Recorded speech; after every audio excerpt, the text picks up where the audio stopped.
Good morning. कैसे आप सभी लोग? तो आप सभी का उम्मीद एक ही चैनल है और वो झारखंड बोर्ड के बच्चों के लिए बहुत इंपॉर्टेंट रोल रखेगा। क्योंकि मैं आपको बता देता हूं कि पिछले ईयर्स यानी जो 2025-26 का एग्जाम हुआ था, मैंने उसमें आपको 12 क्वेश्चन बताए थे, जिसमें फिजिक्स में 8 क्वेश्चंस आपका हूबहू आ चुका था झारखंड बोर्ड में। तो आप समझिए कि ये चैनल आपके लिए कितना बेहतर साबित होने वाला है। और इसी चैनल पे आपको फिजिक्स के साथ साथ मैथ्स, केमिस्ट्री और बायोलॉजी यानी साइंस का सारे सब्जेक्ट अवेलेबल होंगे। और वो सारे बच्चों के लिए होंगे जो बच्चे पैसे के वजह से, फाइनेंशियल के वजह से स्ट्रगल कर रहे हैं और वो चाह रहे हैं कि भाई साहब मुझे अच्छा से अच्छा रिजल्ट लाना है।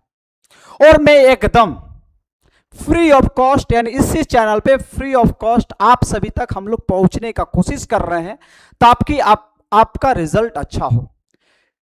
हम चाहते हैं कि बच्चों के साथ जुड़ाव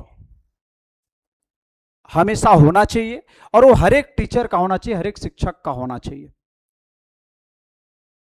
तो चलिए आज हम स्टार्ट करते हैं इलेक्ट्रिक चार्ज एंड फील्ड। और इसी चैप्टर में आज हम जानेंगे कि इसमें आज ये भी पढ़ेंगे कि इलेक्ट्रिक चार्ज एक्चुअल में होता क्या है, इलेक्ट्रिक चार्ज हमें पढ़ना क्यों जरूरी है।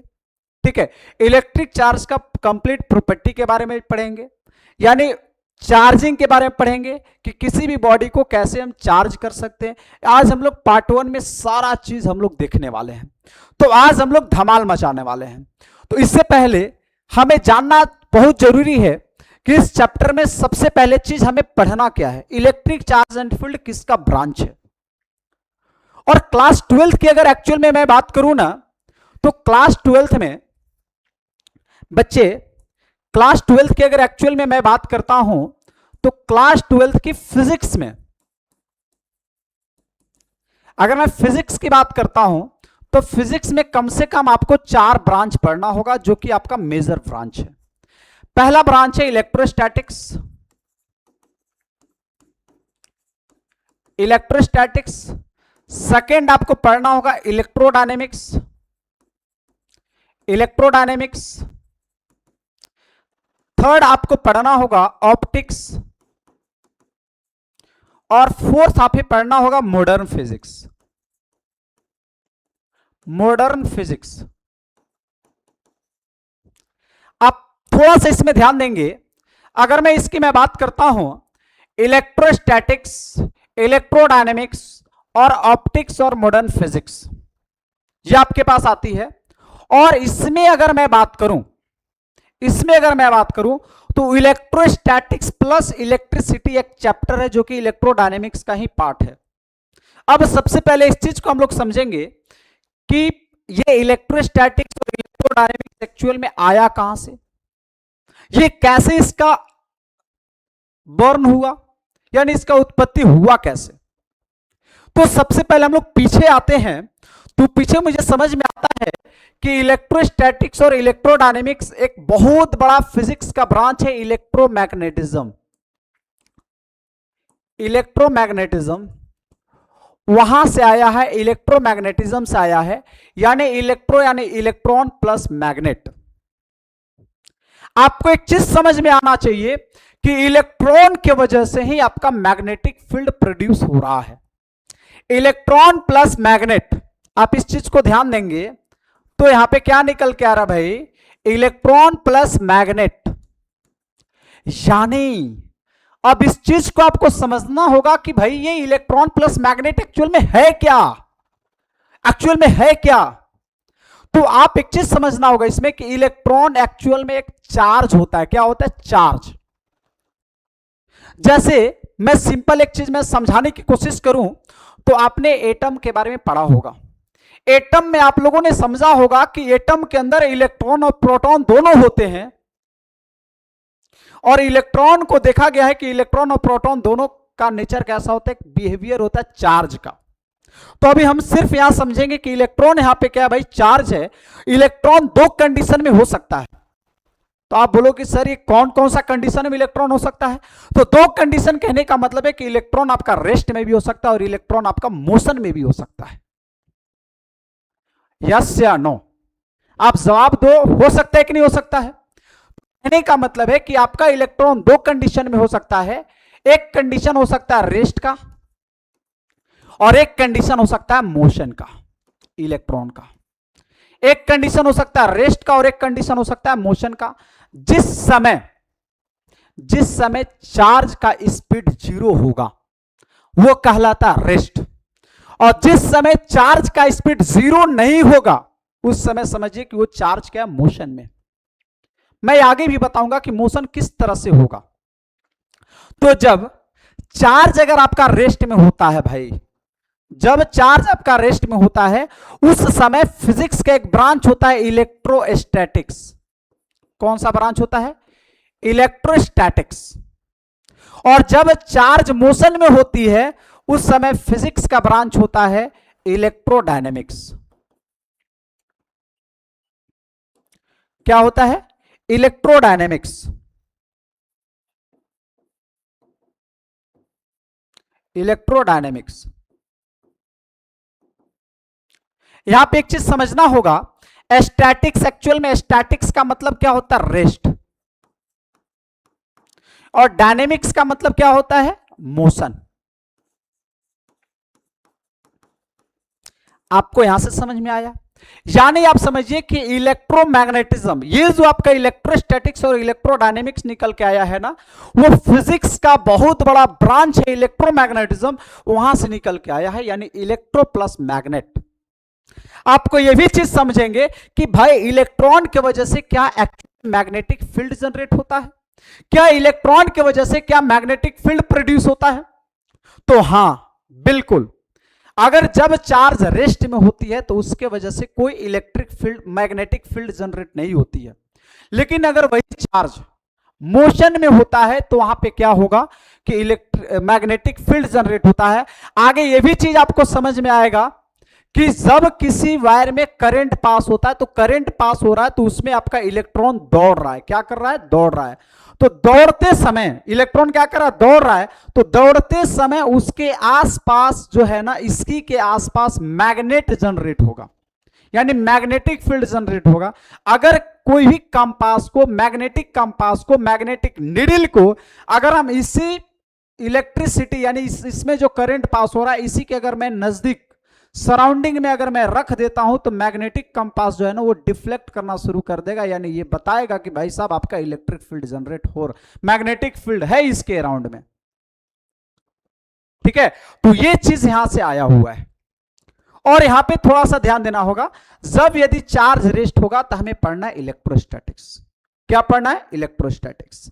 अब थोड़ा सा इसमें आना होगा भाई कि इलेक्ट्रोस्टैटिक्स की अगर हम बात कर रहे थे, इलेक्ट्रोस्टैटिक्स की बात कर रहे थे, तो इलेक्ट्रोस्टैटिक्स में आपको क्या बताया गया कि चार्ज आपका क्या होगा? रेस्ट में होगा। चार्ज एट रेस्ट, ये कब पढ़ना है? चार्ज एट रेस्ट, जब अगर चार्ज मोशन में होगा, रेस्ट में होगा। चार्ज एट रेस्ट, जब रेस्ट में होगा तो मुझे क्या पढ़ना है? इलेक्ट्रोस्टैटिक्स। क्या पढ़ना है भाई? इलेक्ट्रोस्टैटिक्स। अब इसी इलेक्ट्रोस्टैटिक्स में आप ध्यान देंगे कि इसका 2 चैप्टर होता है। कितने चैप्टर होते हैं? 2 चैप्टर होते हैं। 2 चैप्टर में आपको पढ़ना होगा। एक चैप्टर है इलेक्ट्रिक चार्ज एंड फील्ड, जो कि आज मेरा पहला चैप्टर इसी का है, इलेक्ट्रिक चार्ज एंड फील्ड। और सेकेंड चैप्टर है electric potential, electric potential and capacitance,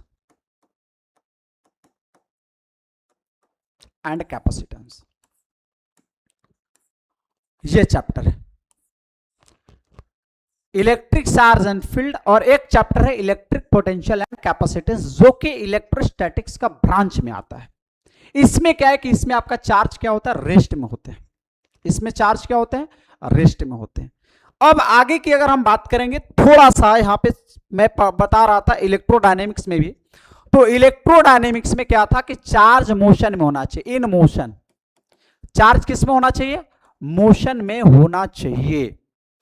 जब चार्ज मोशन में होगा तो चार्ज मोशन की दो तरीका हो सकता है। चार्ज का स्पीड कांस्टेंट हो सकता है और चार्ज का स्पीड वेरिएबल हो सकता है। वेरिएबल कहने का मतलब है कि चार्ज कभी 10 की स्पीड से जा रहा तो अचानक उसका स्पीड बढ़ जाता है 15, कभी उसका स्पीड हो जाएगा 19। लेकिन ऐसा भी हो सकता है कि किसी चार्ज का स्पीड 10 की स्पीड से हमेशा हर एक पोजीशन पे जा रहा है। समझ में आ रहा है मैं क्या बोलना चाह रहा हूं? मैं ये बोलना चाह रहा हूं कि मान लीजिए कि कोई चार्ज है, चार्ज कांस्टेंट स्पीड से भी जा सकता है और वेरी करते हुए भी जा सकता है। वेरी करने का मतलब है कि आपका चार्ज का स्पीड अलग अलग हो सकता है। कभी 10 का स्पीड है, कभी 15 का हो गया, कभी 20 का हो गया। तो जब अगर चार्ज वेरी कर रहा है, इसका मतलब हम बोलेंगे कि चार्ज एक्सेलरेट कर रहा है। क्या कर रहा है?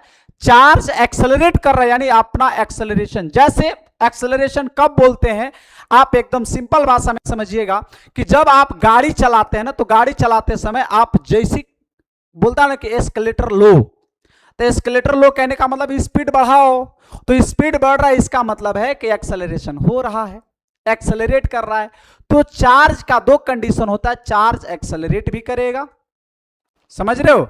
चार्ज आपका एक्सेलरेट भी करेगा, चार्ज का स्पीड कांस्टेंट भी होगा, चार्ज का एक्सेलरेशन 0 भी हो सकता है जब वो मोशन करेगा। तो चलिए इसमें मैं पहले बता देता हूं कि इलेक्ट्रोडायनेमिक्स में कौन कौन सा चैप्टर आता है। इलेक्ट्रोडायनेमिक्स में आपका इलेक्ट्रिसिटी आ जाएगा, ठीक है, इलेक्ट्रिसिटी आ जाएगा, ठीक है। उसके बाद आपके पास आ जाता है, ध्यान दीजिएगा, इलेक्ट्रोडायनेमिक्स में आपका इलेक्ट्रिसिटी हुआ, फिर उसके बाद आपके पास ईएम वेव हो गया, ठीक है, ईएमआई हो गया, ठीक है, और मैग्नेटिक फील्ड हो गया।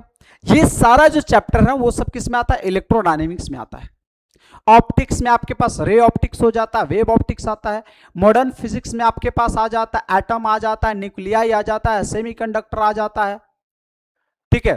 उसके बाद ये सारा चैप्टर आ जाते हैं मॉडर्न फिजिक्स में। और इलेक्ट्रोस्टैटिक्स में मैंने बताया 2 चैप्टर। जब इलेक्ट्रोडायनेमिक्स की ब्रांचेस पढ़ाएंगे उसमें सारा चैप्टर के बारे में मैं लिखवा दूंगा। ऑप्टिक्स में बात करूंगा तो ऑप्टिक्स में मैं लिखवा दूंगा। ये सिंपल, ये चीज समझ गए होंगे कि आपका कैसे आपका एग्जाम में पूछता है। और थ्योरी में आपका 70 मार्क्स आता है, इसी मार्क्स 70 मार्क्स थ्योरी में आता है यहां से, और 30 मार्क्स आपके पास प्रैक्टिकल में आता है। उसके हिसाब से आप अच्छे से प्रिपरेशन कर सकते हैं। चलिए अब मैं यहां पे चार्ज की मैं बात करता हूं। अगर मैं यहां पे चार्ज की सिंपल बात करता हूं तो चार्ज अगर रेस्ट में होता है, सुनिए, चार्ज का कंडीशन अगर रेस्ट में है, चार्ज का कंडीशन अगर रेस्ट में है, आपका ये पॉइंट एग्जाम में भी आया है, जब भी अगर चार्ज का कंडीशन रेस्ट में होता है, वो चार्ज के वजह से, अगर चार्ज रेस्ट में है तो चार्ज के वजह से, ध्यान दीजिएगा, चार्ज अगर रेस्ट में है तो चार्ज के वजह से सिर्फ ओनली इलेक्ट्रिक फील्ड प्रोड्यूस होता है। ओनली इलेक्ट्रिक फील्ड क्या प्रोड्यूस होगा? Electric field, only electric field. जब चार्ज रेस्ट होगा तो इसके वजह से सिर्फ इलेक्ट्रिक फील्ड प्रोड्यूस होता है। लेकिन अगर वहीं पे चार्ज मोशन में है, मैंने क्या बोला, अगर वहीं पे चार्ज मोशन में है तो मोशन का 2 कंडीशन हो सकता है। मोशन का कितने कंडीशन हो सकता है? 2 कंडीशन हो सकता है। पहला कंडीशन हो सकता है कि चार्ज आपका एक्सेलरेट कर रहा है, अगला कंडीशन होता है कि चार्ज एक्सेलरेट नहीं कर रहा है। अगला कंडीशन क्या हो सकता है? चार्ज एक्सेलरेट नहीं कर रहा है। इसका मतलब आप समझिएगा, अगर वेलोसिटी कांस्टेंट होता है, अगर वेलोसिटी कांस्टेंट होता है तो एक्सेलरेशन यहां पे 0 होगा, यानी चार्ज एक्सेलरेट नहीं करेगा। उस समय याद रखिएगा कि ये प्रोड्यूस होता है electric field plus magnetic field. Produce electric field and magnetic field, electric field and magnetic field.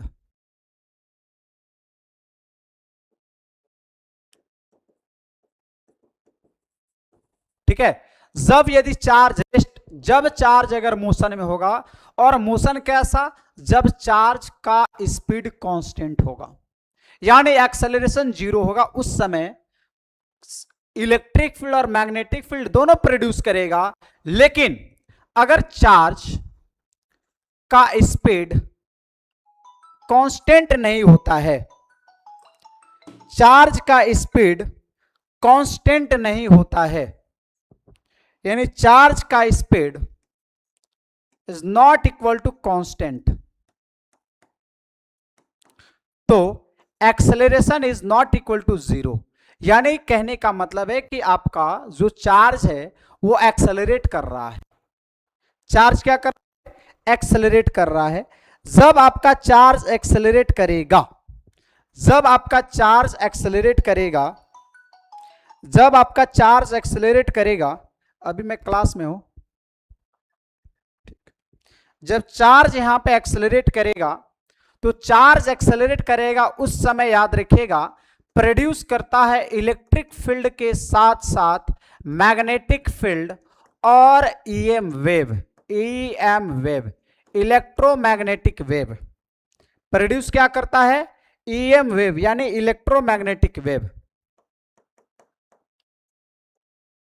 EM wave.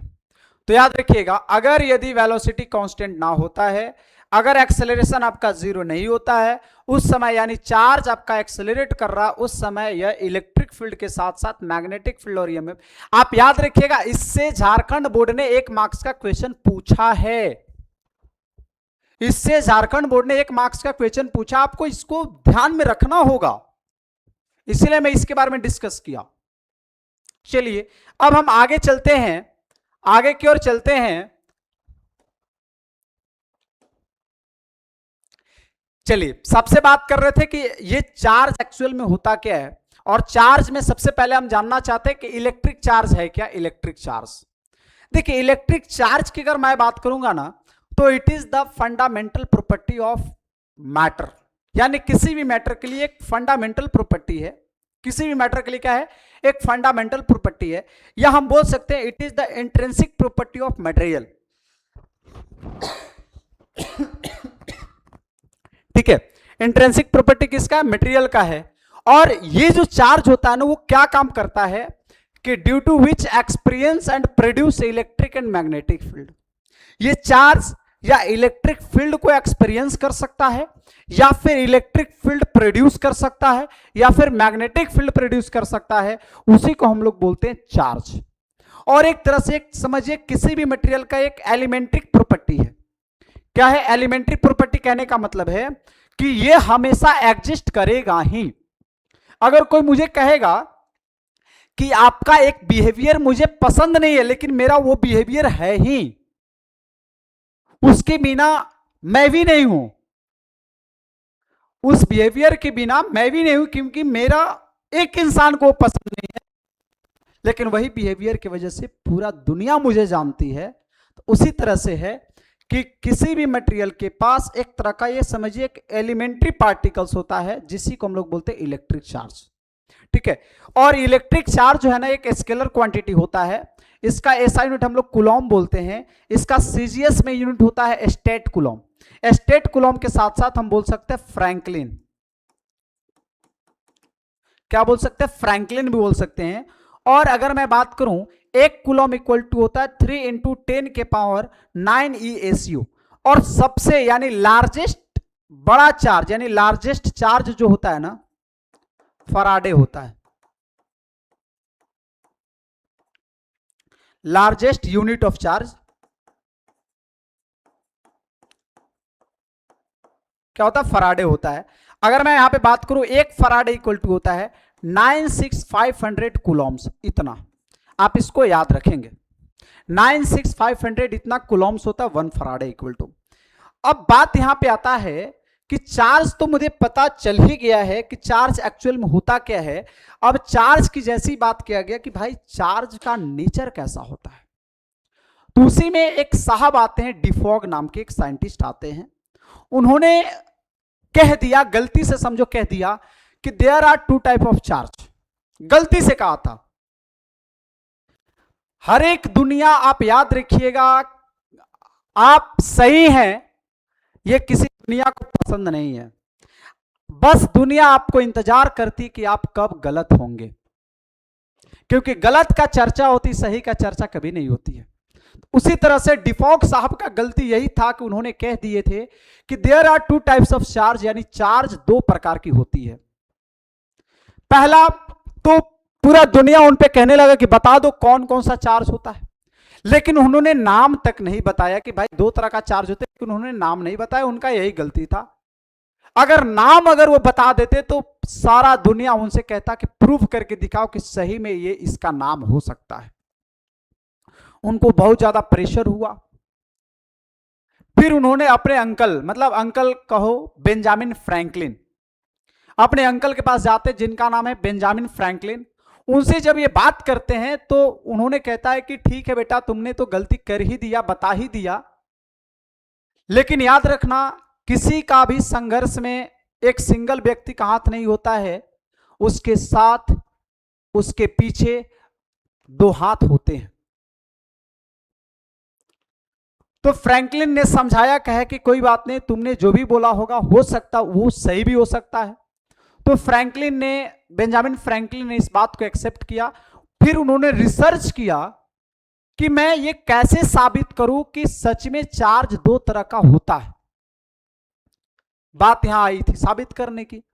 कुछ दिन के बाद फिर बेंजामिन फ्रैंकलिन ने जाकर डिफॉग साहब से कहा कि आपने सही बोला था कि there are two type charge होते हैं। तो चार्ज का जो टाइप होता है, टू टाइप का चार्ज होता है। कितने टाइप का चार्ज होता है?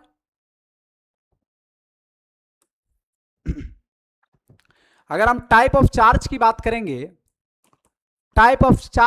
करेंगे, तो कौन बताया था? बेंजामिन फ्रैंकलिन ने पहला चार्ज बताया था कि भाई एक पॉजिटिव चार्ज होती है, एक पॉजिटिव चार्ज होता है और एक होता है नेगेटिव चार्ज। एक कैसा होता है? नेगेटिव चार्ज होता है। अब बात यह हो गया, एक कैसा होता है? एक पॉजिटिव चार्ज होता है, एक कैसा होता है? नेगेटिव चार्ज होता है। तो बात यह है कि भाई हम किसको पॉजिटिव बोलेंगे और किसको नेगेटिव बोलेंगे। तो सिंपल भाषा में उन्होंने बोला कि आप जो प्रोटॉन है, प्रोटॉन, उसको आप पॉजिटिव बोलेंगे और जो इलेक्ट्रॉन है उसको आप नेगेटिव बोलेंगे। जो आपका इलेक्ट्रॉन उसको आप क्या बोलेंगे? नेगेटिव बोलेंगे। तो दो टाइप का चार्ज उन्होंने बताया, एक चार्ज का नाम बताया पॉजिटिव और एक चार्ज का नाम बताया नेगेटिव।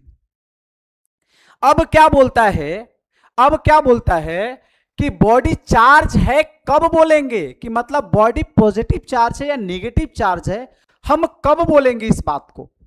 कैसे पता करेंगे कि भाई साहब बॉडी पॉजिटिव है नेगेटिव है? तो सबसे पहले उन्होंने क्या बताया कि आप एक न्यूट्रल बॉडी को लीजिए। यस, अब किसी ने पूछा कि न्यूट्रल बॉडी हम किसको बोलते हैं? तो न्यूट्रल बॉडी आप उसी को बोल सकते हैं कि इक्वल अमाउंट ऑफ चार्ज।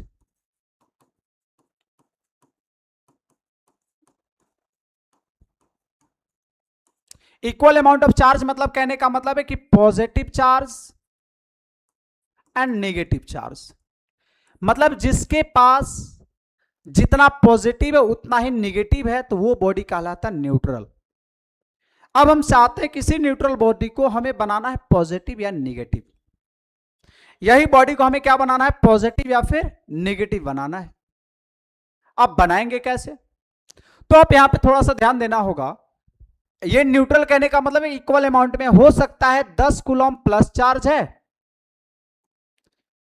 और 10 कूलम माइनस चार्ज है। तो एक प्लस है और एक क्या है भाई? माइनस है। एक प्लस और एक क्या है भाई? यहां पे माइनस है, नहीं दिख रहा है। 10 कूलम प्लस और 10 कूलम माइनस चार्ज है। तो अब इसके बारे में क्या बोलता है?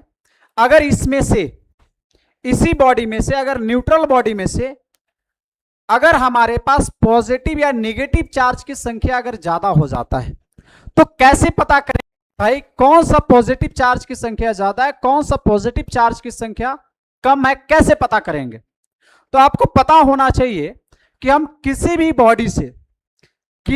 बॉडी से अगर हमें चार्ज को निकालना है या इलेक्ट्रॉन को हम आसानी से निकाल सकते हैं, क्योंकि इलेक्ट्रॉन किसी भी एटम के आउटर मोस्ट सबसेल में होता है और प्रोटॉन जो है ना वो न्यूक्लियस के अंदर होता है। और समझो अंदर घुसा हुआ इंसान को बाहर निकालने में ना बहुत एनर्जी लगाना पड़ेगा, उसको धमकियाना पड़ेगा, उसको बंदूक के नोक पे लाना पड़ेगा, तब बाहर निकलेगा। नहीं तो ऐसे बोलने से निकलेगा, ए बाबू बाहर निकल जाओ, निकल जाएगा का? निकल जाओ निकल जाओ, निकलेगा? कभी नहीं निकलेगा। उसे धमकियाना पड़ेगा, उसके लिए ज्यादा एनर्जी लगाना पड़ेगा, तब जाके निकलेगा। यानी किसी भी एटम से इलेक्ट्रॉन को हम आसानी से निकाल सकते हैं। तो आप समझिए यहां पे 10 पॉजिटिव चार्ज है, 10 निगेटिव चार्ज है। कहने का मतलब है कि भाई साहब ये बॉडी क्या है? न्यूट्रल है। अगर इसी में से अगर हम एक इलेक्ट्रॉन रिमूव करते हैं, 1 इलेक्ट्रॉन रिमूव करते हैं, तो अब इस बॉडी के पास, ध्यान दीजिएगा, अब इस बॉडी के पास 10 पॉजिटिव चार्ज और 9 निगेटिव चार्ज बचता है। आप ये बताइए इसके पास कौन सा चार्ज की संख्या ज्यादा है? पॉजिटिव चार्ज का। तो ये बॉडी हो गया पॉजिटिव चार्ज। यानी कहने का मतलब है excess of positive charge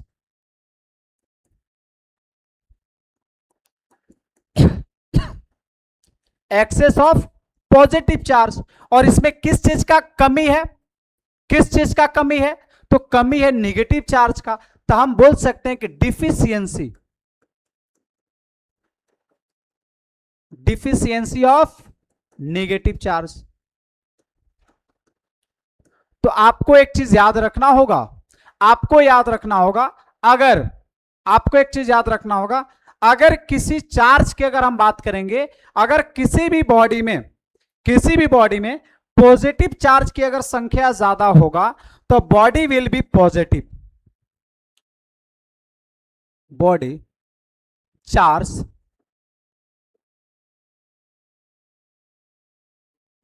will be positive. ठीक है, तो बॉडी कैसा चार्ज होगा? पॉजिटिव होगा।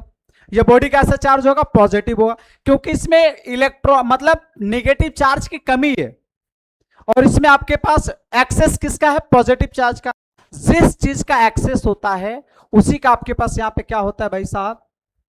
बॉडी पॉजिटिव होगा। और आपको यह भी पता है कि आप इलेक्ट्रॉन को ऐड भी कर सकते हैं और इलेक्ट्रॉन को आप रिमूव कर सकते हैं। अब सेकेंड काम हम क्या काम करना चाहते हैं कि इलेक्ट्रॉन को हम यहां पे ऐड कर रहे हैं।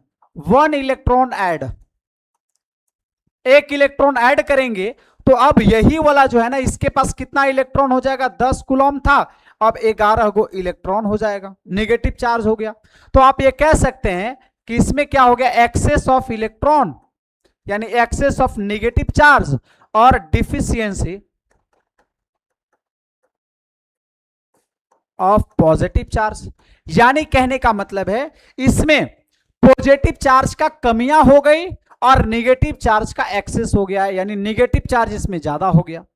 जब किसी भी बॉडी में नेगेटिव चार्ज की संख्या ज्यादा हो जा रही है, इसका मतलब हम कह सकते हैं body charge will be negative. ठीक है, बॉडी कैसा चार्ज होगा भाई? नेगेटिव हो जाएगा।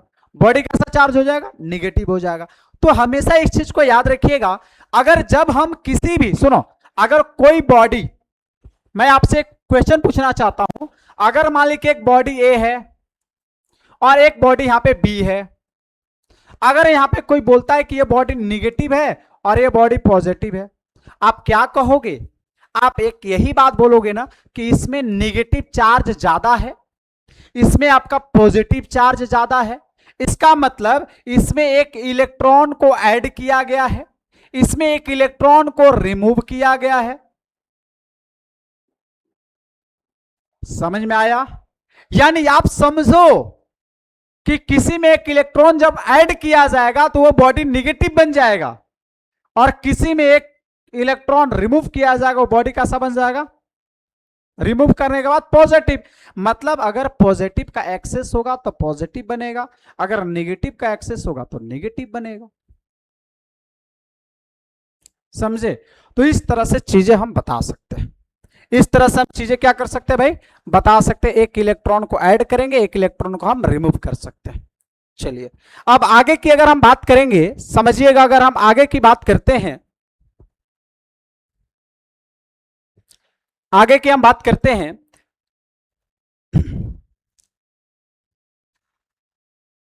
इलेक्ट्रॉन के पास चार्ज की अगर हम बात करेंगे,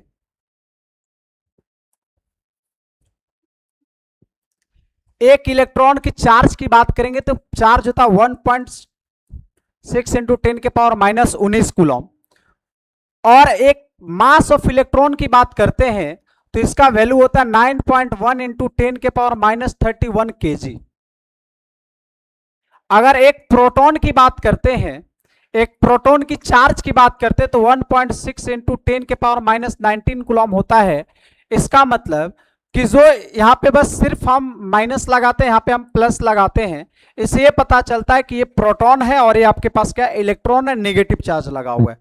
अगर यहाँ पे मास ऑफ प्रोटॉन की बात करते हैं तो यहाँ पे आता है 1.67 इंटू 10 के पावर माइनस 27 केजी होता है।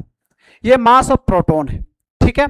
अगर हम न्यूट्रॉन की बात करते हैं, अगर हम यहाँ पे न्यूट्रॉन की बात करते हैं तो न्यूट्रॉन के पास नो चार्ज, इसके पास कोई चार्ज ही नहीं होता है और न्यूट्रॉन न्यूक्लियस के अंदर होता है।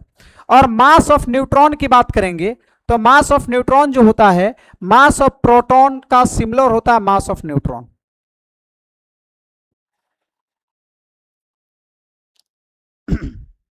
याद रखना है। इसका मतलब आपको एक चीज समझ में आ जाना चाहिए, अगर किसी भी बॉडी से अगर एक इलेक्ट्रॉन निकल रहा है तो उसमें मास में कमी आ रही है। अगर किसी बॉडी में एक इलेक्ट्रॉन घुस रहा है तो कुछ तो मास का चेंज आएगा, यानी उसमें मास बढ़ रहा है, ठीक है। तो आपको ये कॉन्सेप्ट हमेशा याद रखना होगा। आप याद रखेंगे कि एक न्यूट्रॉन के पास कोई चार्ज नहीं होता, न्यूट्रॉन के पास आपके पास मास होता है, ठीक है। अब ध्यान दीजिएगा, आपको एक क्वेश्चन मैं यहां पे दे रहा हूं, आपको सोचना है। सोचना क्या है, how can we charge the neutrality of body. मतलब हम कैसे किसी भी बॉडी का, मतलब उसका न्यूट्रलिटी को चेंज कर सकते हैं। चेंज कैसे कर सकते हैं, किसी भी बॉडी का उसका न्यूट्रलिटी कैसे चेंज कर सकते हैं। थोड़ा सा सोचो, कैसे चेंज कर सकते हैं। चेंज करने का मतलब क्या है, क्या वो चार्ज हो जाता है, यानी या पॉजिटिव चार्ज हो या निगेटिव चार्ज हो जाता है, कैसे हम चेंज कैसे करेंगे। हाउ कैन, ये क्वेश्चन है, बहुत अच्छा क्वेश्चन है। Please solve it. आप इसे बना के बताइए कैसे हो सकता है। किसी का रिप्लाई आना चाहिए, फास्ट आना चाहिए reply.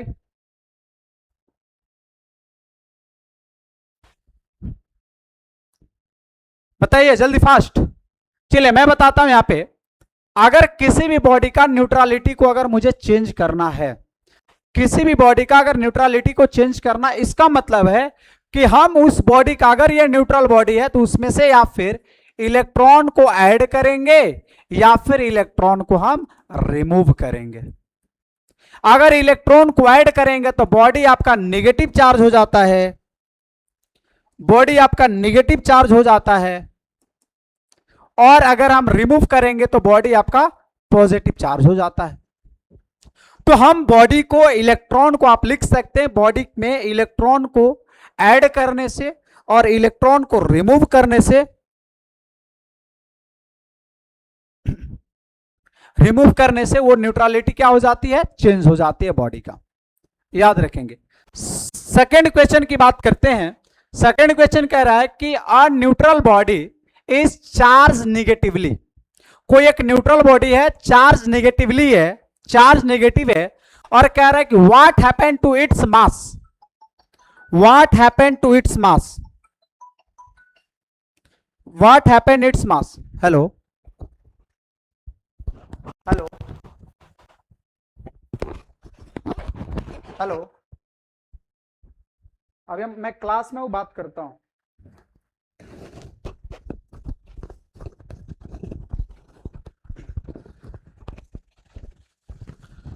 A neutral body is charged negatively. What happened to its mass? इसकी मास में कहना है कि अगर एक बॉडी न्यूट्रल था और वो बॉडी चार्ज होता है निगेटिव, तो उसका मास में क्या फर्क पड़ेगा, उसका मास बढ़ेगा, घटेगा, या मास में कोई चेंज नहीं होगा, या हम कुछ कह नहीं सकते हैं।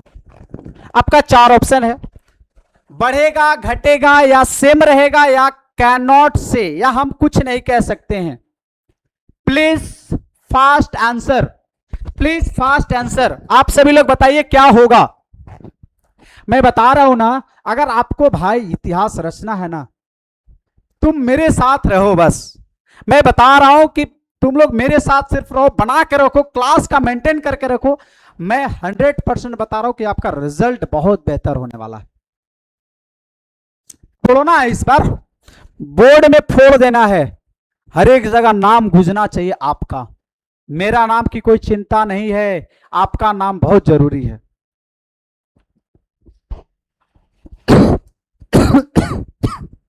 अब सुनो, यहां पे जब किसी बॉडी को नेगेटिव चार्ज हो जाता है, ये बॉडी अगर नेगेटिव चार्ज है, इसका मतलब इसमें इलेक्ट्रॉन को ऐड किया गया है। ऐड करने का मतलब है इलेक्ट्रॉन बढ़ रहा है, तो इलेक्ट्रॉन बढ़ रहा तो उसका मास भी क्या होगा, बढ़ेगा। उसका मास भी क्या होगा, बढ़ेगा। इसका मतलब कह सकते हैं भाई साहब इंक्रीज हो रहा है। सिंपल आंसर हो गया, इतना इजी तो आंसर है भाई। नेक्स्ट, अब इसका बताना है, तुम लोग बना के खुद ले आना। कह रहा है neutral body is charge positive, body positive charge हो रहा है। पॉजिटिव मतलब हो गया कि इलेक्ट्रॉन उसमें से रिमूव हो रहा है। अब रिमूव हो रहा है तो वो चीज आप जान जाओगे, इलेक्ट्रॉन रिमूव हो रहा है यानी मास भी घट रहा होगा, डिक्रीज होगा आंसर। नेक्स्ट, ये आता है प्रॉपर्टीज ऑफ चार्ज की। मैंने देखा कि there are 2 types of charge, 2 तरह का चार्ज होती है, और दोनों चार्ज में मुझे बात करना प्रॉपर्टीज की। दोनों चार्ज की वजह से उसका प्रॉपर्टी मुझे दिखाना है। तो सबसे पहला प्रॉपर्टी होता है इंट्रैक्शन ऑफ चार्ज। इंट्रैक्शन कहने का मतलब है कि चार्ज का इंट्रैक्शन क्या होता है, उस चीज को थोड़ा समझना है। हमारे पास 2 तरह का चार्ज होता है। अगर यदि आपके पास पॉजिटिव चार्ज है और एक और पॉजिटिव चार्ज है, इसको हम लोग बोलते हैं लाइक चार्ज। ये क्या कहलाता है, लाइक चार्ज होता है, एक जैसा चार्ज है, एक जैसा चार्ज है। एक पॉजिटिव है, एक भी पॉजिटिव है, तो दोनों एक जैसा चार्ज, उसी को हम लोग बोलते हैं लाइक चार्ज है। जब लाइक चार्ज रहेगा तो ये दोनों चार्ज एक दूसरे से रिपेल करेगा, नहीं रिपल्सन होता है। क्या होता है, रिपल्सन होगा, यानी दोनों एक दूसरे से दूर भागता है। दोनों एक दूसरे से क्या होता है, दूर भागता है। अगर एक चार्ज पॉजिटिव है और एक चार्ज यहाँ पे निगेटिव है, तो आप खुद यहाँ पे देखो कि दोनों एक जैसा चार्ज दिख रहा है क्या, नहीं दिख रहा है, तो हम इसको बोलते हैं अनलाइक चार्ज। क्या बोलते हैं, अनलाइक। और अनलाइक जब चार्ज होता है वो क्या करता है भाई, अट्रैक्शन करता है, अट्रैक्ट होता है। अट्रैक्शन यानी अट्रैक्ट करता है। दोनों चार्ज कैसा करता है, अट्रैक्ट करता है। जब अनलाइक चार्ज होता है अट्रैक्ट करता है, जब आपके लाइक चार्ज होता है वो रिपल करेगा। तो ये होता है इंट्रैक्शन, ये चार्ज का इंट्रैक्शन है। याद रखेंगे इस चीज को हमेशा कि पॉजिटिव चार्ज अगर लाइक चार्ज होता है वो रिपल्सन करता है। रिपल्सन करने का मतलब दूर भागेगा। जैसे मान लीजिए एक चार्ज यहां पे रखे हैं 10 कूलम और यहां पे भी रखे हैं 10 कूलम, तो ये दोनों चार्ज ना इसको नजदीक लाओगे तो ये दूर भागना शुरू कर देगा, इधर आना शुरू कर देगा, सटेगा ही नहीं आपस में। लेकिन अगर यहीं पे एक पॉजिटिव चार्ज है और एक नेगेटिव चार्ज है, तो ये दोनों बहुत जल्दी सटेगा। मतलब आप समझिए, मेल और फीमेल की बात समझिए, तो कभी मेल और मेल ना एक वो प्यार नहीं कर पाते हैं, गला मिलने वाला ज्यादातर। लेकिन अगर मेल और फीमेल है ना भाई, ठीक है, उस हिसाब से आप समझ सकते हैं इसको। ठीक है, आगे मैं कुछ नहीं बोलूंगा, लेकिन आप इसको समझ सकते हैं वैसे। ठीक है, नेक्स्ट आपका चलता है, ध्यान दीजिएगा। नेक्स्ट आपके पास होता है प्रॉपर्टी, सेकंड प्रॉपर्टी है charge is additive nature. Charge जो है ना उसको हम आसानी से उसको जोड़ सकते हैं, एडिटिव नेचर होता है। ठीक है, यानी the total charge of the system will be algebraic addition.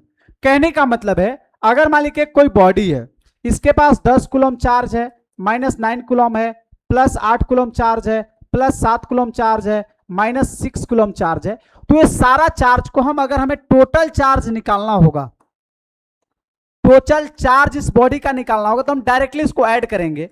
10 coulomb plus -9 coulomb plus 8 coulomb plus -6 coulomb plus 7 coulomb. आप सबको जोड़ेंगे तो कितना आ जाएगा? 10 वाट 18, 18 में से 9 घटा दीजिए, 9 हुआ, और 9 और 7 16, 16 में से 6 घटा दीजिए, 10 कूलम हुआ। चार्ज कैसा आ गया? 10 कूलम। तो आप इसको डायरेक्ट जोड़ सकते हैं। अगर किसी भी बॉडी में इस तरह का चार्ज दिया हुआ है तो हम उसे आसानी से जोड़ बता सकते हैं इसमें नेट चार्ज कितना, मतलब डायरेक्ट हम ऐड कर सकते हैं। ठीक है, तो बॉडी के पास 10 कूलम चार्ज है, पॉजिटिव आया कि नेगेटिव? तो आया पॉजिटिव। तो जब पॉजिटिव आया यानी बॉडी कैसा चार्ज है? पॉजिटिवली चार्ज है, सिंपल। नेक्स्ट प्रॉपर्टीज आता है, charge is transferable. Second point क्या है? थर्ड पॉइंट क्या है? चार्ज ट्रांसफरेबल होता है। ट्रांसफरेबल कहने का मतलब है कि भाई चार्ज को हम ट्रांसफर कर सकते हैं one body to another body में।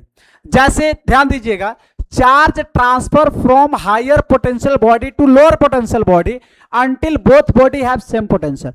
कहने का मतलब है अगर मान ली कि दोनों बॉडी का सेम नेचर है, ये भी है, यहां पे 8 कूलम चार्ज है, 8 कूलम चार्ज है, और ये बॉडी कैसा? आइडेंटिकल है। आइडेंटिकल बॉडी का मतलब होता है सेम नेचर का है बॉडी और सेम साइज है।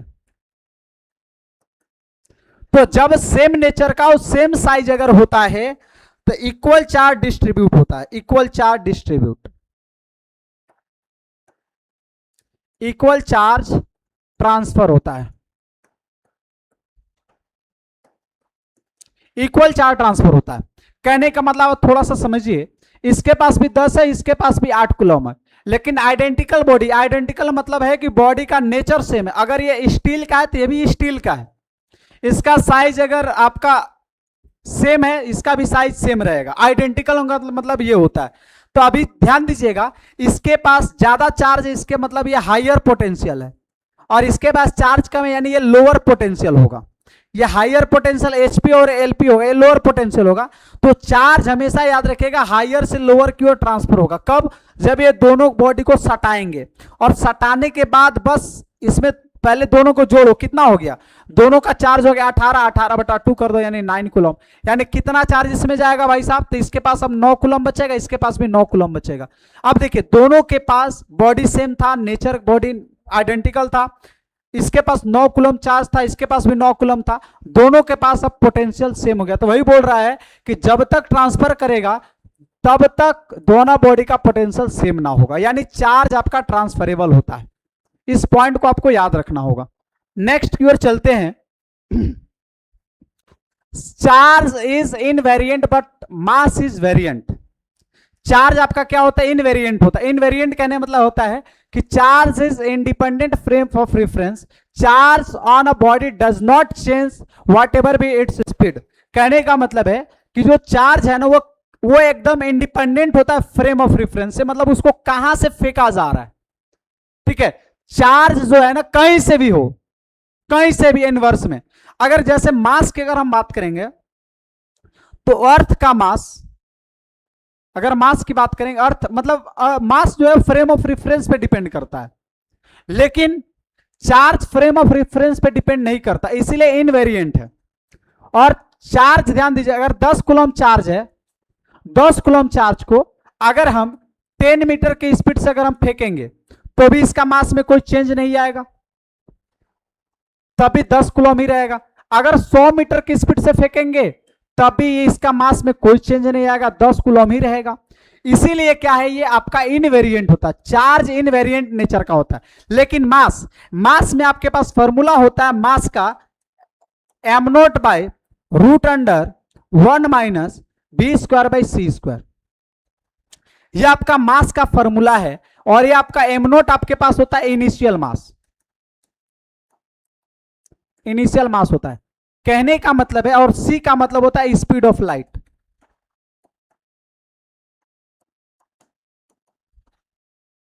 स्पीड ऑफ लाइट होता है। और आपका v जो है ना, v आपके पास स्पीड है, बॉडी का स्पीड, जो भी बॉडी को स्पीड से फेंका है, बॉडी का स्पीड है ये।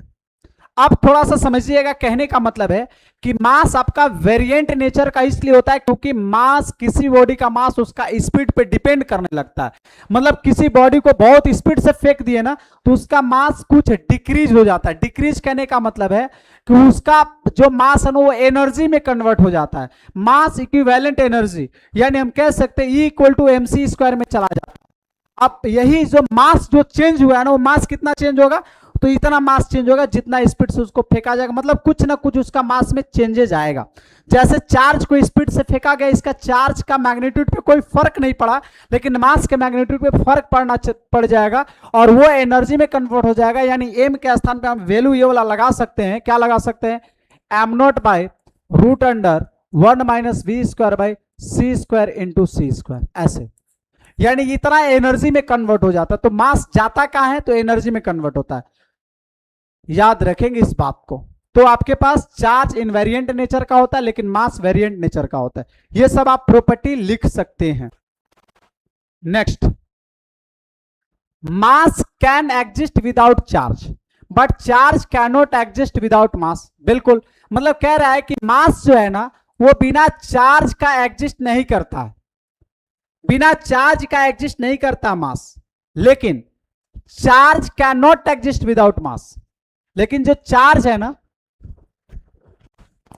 लेकिन चार्ज बिना मास का एग्जिस्ट कर सकता है।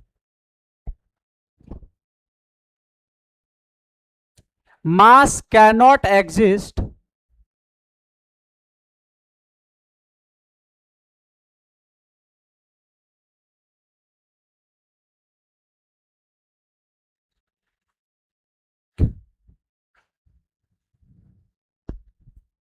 थोड़ा सा इसमें गलती है, थोड़ा इसको सुधार लेंगे ना।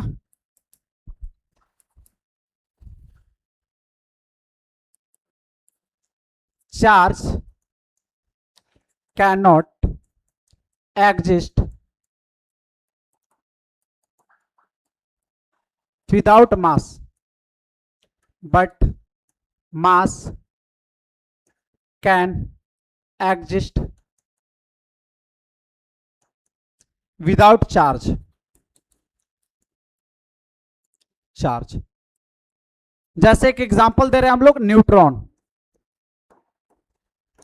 न्यूट्रॉन न्यूट्रॉन के पास चार्ज है, नो चार्ज, लेकिन न्यूट्रॉन बिना चार्ज का मास एग्जिस्ट करता है। मास होता है 1.67 इंटू 10⁻⁻27 kg, 1.67 इंटू 10⁻⁻27 kg।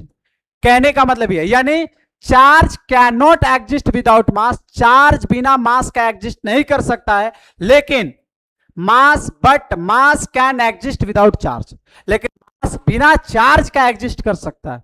मास बिना चार्ज का एग्जिस्ट कर सकता है, लेकिन चार्ज आपका बिना मास का एग्जिस्ट नहीं कर सकता। जैसे एग्जांपल देखिए, चार्ज, इसके पास मास तो है लेकिन चार्ज नहीं है। बिना चार्ज का मास एग्जिस्ट कर सकता है, लेकिन चार्ज बिना मास का नहीं। जैसे इलेक्ट्रॉन की बात करें, इलेक्ट्रॉन के पास मास आ जा रहा है, ठीक है, तो याद रखेंगे इस पॉइंट को। चार्ज इज कंजर्व, चार्ज जो है वो कंजर्व होता है। चार्ज कंजर्व मतलब total charge of isolated system remain constant, charge neither be created nor be destroyed. यानी चार्ज को ना ही आप बना सकते हैं ना ही डिस्ट्रॉयड कर सकते हैं, चार्ज सिर्फ ट्रांसफर किया जा सकता है। चार्ज हमेशा कंजर्व रहेगा। अगर यहां पे 10 कूलम चार्ज है तो 10 कूलम चार्ज रहेगा ही, भले ये चार्ज किसी दूसरे में कन्वर्ट हो, मतलब ट्रांसफर हो सकता है, लेकिन ना हम चार्ज को बना सकते हैं और ना ही चार्ज को हम कुछ बिगाड़ सकते हैं। हम विनाश भी चार्ज को नहीं कर सकते हैं। तो charge neither be created not be destroyed, यानी चार्ज, याद रखिएगा, चार्ज हमेशा कंजर्व रहता है, conservation of charge. Next, charge is quantized या क्वांटाइजेशन ऑफ चार्ज। इस चीज को समझिएगा कि the charge on any body is integral multiple of electronic charge. किसी भी बॉडी में जो है ना वो इंटीग्रल मल्टीपल में आपका चार्ज एग्जिस्ट करता है। यानी कोई बॉडी है तो Q equal two plus minus any के फॉर्म में एग्जिस्ट करेगा। आप समझिएगा, वेयर एन आपका क्या है भाई, एन कहने का मतलब है इंटीजर। इंटीजर कहने का मतलब क्या है कि आपका एन होना चाहिए 0 1 2 3 4 डॉट डॉट डॉट इस तरह से ये इंटीजर होना चाहिए। मतलब n का वैल्यू अगर फ्रैक्शन में आ जाता है, n का वैल्यू अगर फ्रैक्शन हो या डेसिमल में आ जाता है तो charge can not exist in body. n का वैल्यू हमेशा इंटीजर में आना चाहिए। अगर आपका फ्रैक्शन में आता है तो आप एकदम कहेंगे कि ये चार्ज बॉडी के अंदर एग्जिस्ट नहीं कर सकता है। डेसिमल में आएगा तो आप कह सकते हैं कि ये चार्ज बॉडी के अंदर नहीं एग्जिस्ट करेगा। n का वैल्यू हमेशा इंटीजर में ही आना चाहिए। नेक्स्ट प्रॉपर्टी है कि behaviour of charge with motion. अगर मोशन के साथ चार्ज का बिहेवियर यही है, अगर हमारा उसका चार्ज में मैग्नीट्यूड में कोई चेंज नहीं आता है, 10 मीटर पर सेकंड से करेंगे तब भी 10 कूलम ही आएगा, ठीक है। 10 कूलम को अगर हम 50 की स्पीड से भी फेंकेंगे तो 10 कूलम में ही आएगा। यानी वही कह रहा है कि चार्ज का बिहेवियर है मोशन के साथ, उसका मैग्नीट्यूड में चेंज नहीं होता है। No change magnitude of charge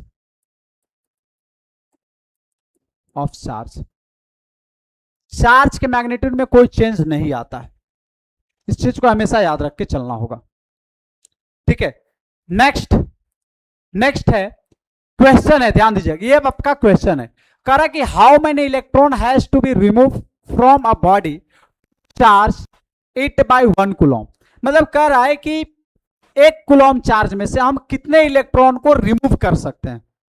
तो आपके पास चार्ज कितना भाई साहब, क्यू का वैल्यू कितना है, 1 कूलम है। हमें इलेक्ट्रॉन निकालना है, यानी एन का वैल्यू निकालना है। तो आपको पता है Q इक्वल टू क्या होता है, एन ई होता है। तो एन स्थान पे क्या हो जाएगा, E बटा Q हो जाएगा। सॉरी, एन इक्वल टू क्या हो जाएगा, E बटा Q बटा E हो जाएगा। Q का वैल्यू 1 और E का वैल्यू होता है 1.6 इंटू 10 के पावर -19। अब इसको ऊपर ले जाओगे तो यहां पे आ जाएगा 1, डेसिमल हटाओगे तो यहां हो जाएगा 10, 16 और ये हो जाएगा 10 के पावर 19 हो जाएगा। माइनस है पावर में, ऊपर जाएगा प्लस हो जाएगा। एक और एक जीरो बैठा दोगे तो 100 इंटू 10 के पावर 18 हो जाएगा और 16 हो जाएगा, ठीक है। अगर आप इसको डिवाइड करोगे तो यहां पे आ जाएगा 6.25 इंटू 10 के पावर 18, यानी यहां पे आएगा इलेक्ट्रॉन 625 इंटू 10 के पावर 16 इलेक्ट्रॉन्स हो गए। एन का वैल्यू इतना आ गया, एन का वैल्यू आपका इतना आ गया, यानी इतने इलेक्ट्रॉन हम 1 कूलम से रिमूव कर सकते हैं। इतने इलेक्ट्रॉन हम 1 कूलम से रिमूव कर सकते हैं, याद रखेंगे 1 कूलम से हम रिमूव कर सकते हैं इतने इलेक्ट्रॉन, ठीक है। तो आज का जो ये लेक्चर हुआ, आज ये फर्स्ट लेक्चर था और इस लेक्चर में हम लोगों ने जितना कवर किया, जितना टॉपिक कवर किया वो सेकंड था। अब नेक्स्ट आपका लेक्चर आएगा जिसमें से आप देखेंगे कि मटेरियल के बारे में देखेंगे, मटेरियल किस प्रकार का होता है, उसमें हम लोग देखेंगे वे ऑफ चार्जिंग के बारे में पढ़ेंगे, इलेक्ट्रोस्कोप के बारे में पढ़ेंगे कि क्या होता है। ये सारा हम लोग नेक्स्ट लेक्चर में डिस्कस करेंगे और फिर हम लोग मिलते हैं नेक्स्ट लेक्चर में। आप लोग इस क्लास का इंतजार करिएगा और मैं ये चीज कह रहा हूं कि आप अच्छे से अगर मेरा हर एक वीडियो का आपने देख लिया तो मैं बता रहा हूं ना कि आपका रिजल्ट बेहतर से बेहतर होने वाला है, क्योंकि इंतजार बहुत लंबी थी, बस मेहनत की देर है। अगर जिस दिन मेहनत होती है उसी दिन सफलता बोलता है, और जिसकी मेहनत नहीं होती है उसकी सफलता में बहुत कमजोरी आ जाती है। तो चलिए फिर मिलते हैं आप सभी के साथ नेक्स्ट क्लास में।